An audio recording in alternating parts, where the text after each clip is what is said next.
Hello everyone, I hope you had a good lunch. I'd just like to say thank you to Nick and the Gin Guild to have asked me to come and talk to you all today, not once but twice. I thought I was going to get heckled off. I would have been heckled off by this point and not allowed back on after lunch, so there's still time, For myself, I'm the editor of Gin Foundry, and I'm sure I see so many familiar faces here, and I'm sure I'm going to see a lot more of you over the weekend at Ginipalooza. I want to talk to you today about branding and marketing in a promiscuous purchasing environment, and it's been great to hear a lot about flavor and aroma and crossover of compounds today, but there's a lot of misuse of the word brand when it comes to actually meaning the word product, and there's a lot of focus on flavor when there's not enough focus on brand, in my opinion anyway. So I'll just ease you in, because hopefully I'm not going to be too controversial, but I do have some fairly blunt statements to make. Making gin is easy. It's a lot easier than selling it. Perhaps it's not that easy, but I mean, everyone just goes to Jonathan's at Cold, right? You just you go on the gin experience, you put your juniper berries, and hey presto, you have a bottle of gin. And if you can't do that, I'm sure Charles will be on hand as well. It's not that easy. So I think you're right in saying it's not that easy. Actually, making good gin is hard. Making really good gin is even harder than that. And making really good gin time and again, over and over, every single time is almost impossible. So it's a really fine craft to make, and you've got to be careful about doing it. But I'd even say that's still easier than selling it. We're in a really saturated environment today. We talk about 12% increase in the overall sales in 2016. I've counted it as over 200 people making gins in the UK, with over 600 brands by British makers made for the British audience. Though I think there are way over 3,000 to 3,500 gins in the world. So that's how saturated it is. And cultivating loyalty is incredibly tough. Everyone talks about making that first sale. Making the second sale is what everyone should be obsessed about, and everyone is really. But that's quite tough to cultivate a fanship and an audience that will come back over and time again. Consumer spend has been shifting as well towards a more promiscuous purchasing habit. People are now going, okay, I might have one staple at home, but then when they go to the shelf again, they go, oh, what's the latest craft gin? They'll try something else, they'll try something new, and maybe they'll be trying more craft gin than they've ever tried before, but it might not be the same craft gin over and over again. So that promiscuous purchasing habit has happened across a lot of different industries, a lot of different consumer products, and that's playing itself out in gin currently. And for the category to continue thriving, there is a need for great gin brands, not just great gins. And I think that's a huge difference. I'm really concerned there's not enough people focusing on building brand equity and brand value and building that consumer advocacy and that consumer loyalty. So perhaps what I should have started off with is making great gin is really hard, selling it is tough to start, and it's really brutal thereafter. It's a whitewash of gin out there. There's never been any more competition than there is at the moment, and certainly not for the past 300 years. Cultivating loyalty is already quite difficult with this shift to more promiscuous purchasing habits, but it's really hard with millennials and the new generation and the new tech that's coming online. There's no longer a place where everyone is consuming their gin, where everyone is buying it. It's moved everywhere. There's now online. There's a whole new sphere. It's segmented, separated. There are more angles to cover. You need to spread yourself even thinner, and that's facing competition that is strong in various elements, and some are strong all over. It's quite tough. Mastering today's consumer habits is therefore like hoarding cats.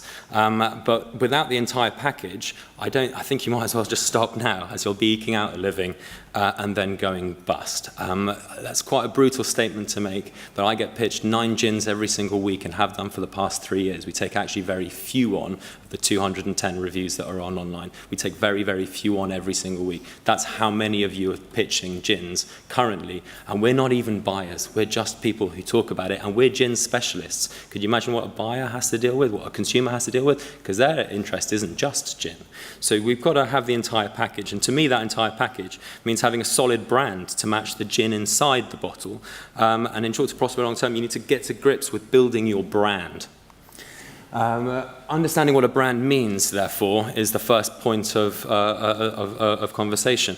Making a gin is not the same as owning a brand. Brands are much more than the liquid inside a bottle, and that's why I start talking about the different use of a brand and a product. A product might be the liquid, the product, the brand. They're not the same thing. Ginsmiths need to separate that literal product that they make with the figurative brand that they build around it or create around it. A brand is the perception someone holds in their head about your products, your distillery, and your company. They are all the elements that have value and that people cultivate loyalty, and you can get new consumers as a result of it. They are things that people, not just people place a value on, emotional value, but actually a financial value too, in terms of if you start thinking about valuing your company.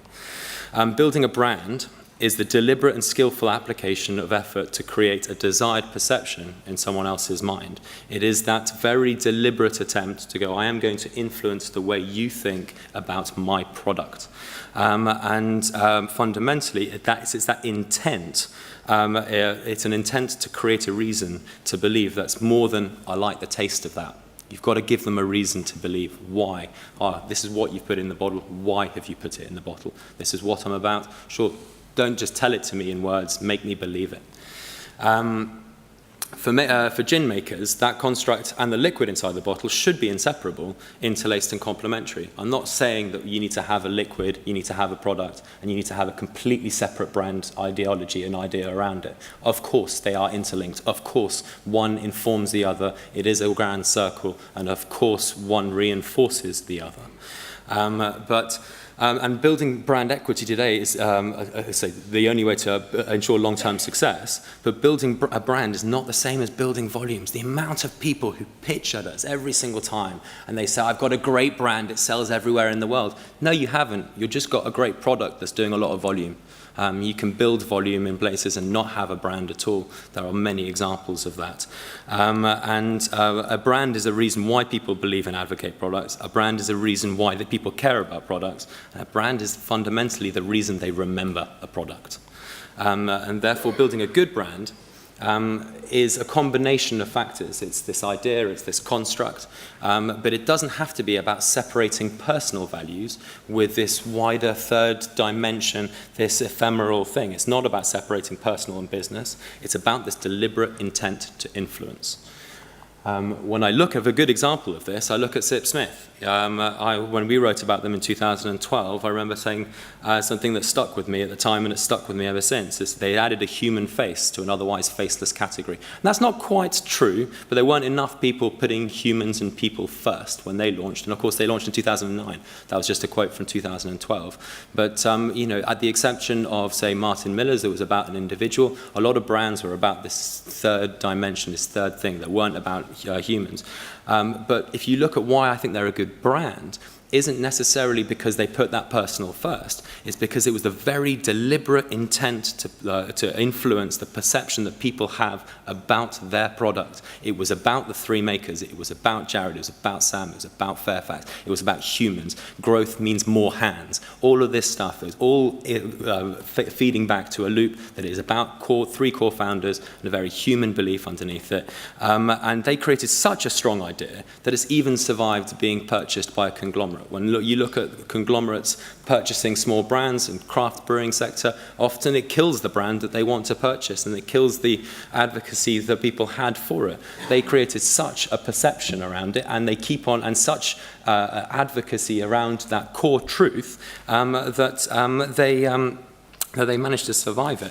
And now when you look at them today, you can see them tilt shift into different directions, where it's not just about the humans, it's about other aspects and other pillars of their ethos as they grow, as in they are evolving their brand to be much more than just one and one thing alone. If you look at brands that are really good at evolving, Herno Gin is a fantastic example of this. And I'm not saying it's a fully fledged international brand today, but compared to when it started, he has done so much work. There's John Hilgren, he's top left, when he first started, it was all about the liquid. This is the liquid that I make. This is the best quality liquid in the world. This is organic liquid. I win awards for my liquid. But at the end of the day, there was no real reason to believe. It wasn't a connection. It was just a statement of it's just words, or a statement of facts, if you want to believe him. And today, what John has managed to do is he's kept that human journey, i.e. him, the master distiller in that, He's maintained the conversation and maintained the messaging around a sense of quality, whether it's organic in his case. But he's added this distinctly Scandinavian aesthetic to it. His kind of brand Scandinavia is coming into his product, and he's being attached to the distillery. And because of that, he's actually getting a lot more traction because people actually remember it a little bit more. We talked to Tarquin earlier on, talking about award-winning medals and all that kind of stuff. But what makes you remember Tarquin actually is it's part of the provenance, it's part of the aesthetic of the bottle, it's the brand that you remember about, not the fact that he's won double gold. And John has really cottoned onto this, and you can watch the difference and the increase in his rate of sale as a result of it. But brands don't have to be singular either. They can be quite complex ideas. They don't have to be about one thing and one thing alone, and it's great to see the Hendrix team in here today. Because actually, when you look at Hendrix, it's a fantastic example of a very, very complicated idea. It's the idea of being unusual. And being unusual can be anything. It can be reinvented, it can be appropriated, it can be reattached to something, and it can evolve over time. Their chosen aesthetic is Victoriana, or was Victoriana, but that is the vehicle on which their message is delivered, not the actual brand. That's the brand, perhaps aesthetic, or the brand. It's not the brand value. The brand value is about being unusual, being unique, being different, being, quote unquote, the vanguard of gin drinkers. It's not for everyone. It is, to some extent, a slightly elitist thing as well. And because of that, it appeals to people's senses without them actually understanding why that is appealing to them. It's not because it's Victoriana, it's because it carries all of this weight of emotion that is drawing you to it. And when you look at weight of emotion and unexplainable facets and tangents that people don't quite realize are influencing their perception, you can look at Monkey 47. It's because a lot of good brands have core brand ethos that lean against purchase triggers. So for example, when I ask people, what's your favorite gin? And for the times they tell me, oh, it's Monkey 47, my question is always why? I want to know why they like it, because then we can have a conversation about serves, and then you can carry on the flow of conversation. So many people really struggle to explain why they like it. And that's not because they don't know, it's just because it's hard. Why they like it, maybe because everything is geared in their marketing, in their packaging, in the way that it's looked, to influence your sense of, oh, it's a highly desirable, giftable product. And when you start thinking about gift, you think about treat yourself. You're thinking about purchase triggers in a purchasing environment. They're like, oh, you know what, I'm looking for something slightly different. Oh, I fancy treating myself to a slightly higher priced gin, or I want to buy something as a gift. Everything that Monkey 47 does screams those factors without ever saying those words. And that's a good example of how a brand and brand equity can influence your perception without actually having to deliver words in order to message it. So what do successful brands have in common? They have a clear ideology presented consistently and cleverly throughout every single possible interaction point. We can see that with Hendrix, you can see that with Monkey 47, with Bombay Sapphire, with Sip Smith. They are multi-layered propositions that can be used to lean on people's impulse or reasons to purchase and their continued advocacy. I still like it because it still appeals to me, or it speaks to me in one way. All those four examples are fantastic gins at doing that.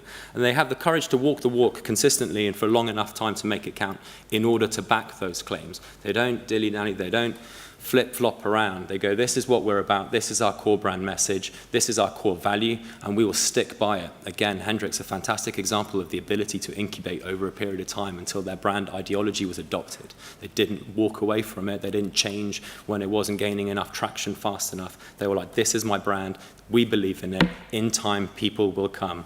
Quote Daniel again earlier on, in terms of God's word, build it and people will come. So to summarize that, I would say that a brand tells you what they're about, they give you a reason to believe, and they build trust. So what can a good brand do for you as a generation of gin makers? And almost every single gin maker will at some point make a reference to one of, if not all three of these things.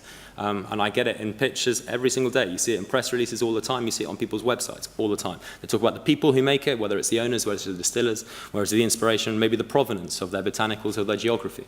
They talk about the product they make. Are they award-winning, best-in-show, super deluxe premium gin? And all of them, everyone here can make that reference. But only people with a good brand can apply an attitude or an ethos to that person. They can apply a sense of escapism or a wider conceptual idea or a sense of a sense of place to the provenance that they're discussing. And at the end, it's only people with a good brand that can add a desirability to their product and a connection with their consumer. And it is this transient quality that a brand can give, and only it is this transcendent quality that a brand can give, and the messages that only a brand can really deliver. People can say those words, but it's a brand that gives you that visceral connection with a consumer's intent. And I say it's the deliberate intent to influence that creates successful products. I'm not going to talk about bad brand examples. I feel like every single time I review a gin, the noose is already around my neck. So given some are smiling, some are scouring, that's already happened in this room. But what a good brand can do, if every product has a story, a journey of people, places, and raw materials, simply stating that isn't enough today. It's too saturated. People want more. They want to feel it through your actions, through your images, through your aesthetic, through your values. And good brands deliver this better than words can do. And they do it at a stage, crucially, before your gin can do the talking. So you can talk about your gin being award-winning and doing the talking. Brilliant, but you've got to get it into a consumer's mouth for that to happen. That means they need to pick you off a shelf or pick you off a million different things on a website. We've got hundreds of SKUs on our website and on our retail commerce site. And so what's making them pick yours over someone else's pixels? And that's what a good brand can do. It jumps at you, and it jumps at you at a stage before your liquid that you've spent so much time talking about, analyzing, doing the chemistry for, reworking the recipe, getting a great aroma, etc., etc. Your brand has done all of that for you beforehand, and what your liquid should be doing is reinforcing it. A good brand, for me it's important to remember that a great gin can have a transportive flavor profile. We're all here because we love gin. Fundamentally, that's never going to walk away. You can't just focus all about brand and not talk about liquid. Of course, we love the flavor of gin. However, it's not the flavor of gin that has the ability to take an idea to a level where it connects with shoppers. No flavor is aspirational. It's the brand that's aspirational. And it's not just the flavor of a gin that can embody emotive qualities. It's the brands as well. And fundamentally, it's not just the liquid that people are captivated by. Excuse me, I've gone one too far.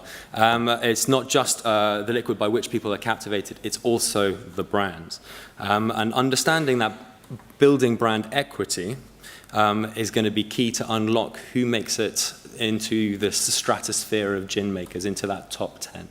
As opposed to just average sales with great local traction, struggling to break the glass ceiling of going international or going national. It's great to see so much fervent support from local, but when your local is only 100,000 consumers, that's nothing in comparison to the 31 million people who drink spirits in the UK and to the million more who drink it all over the world.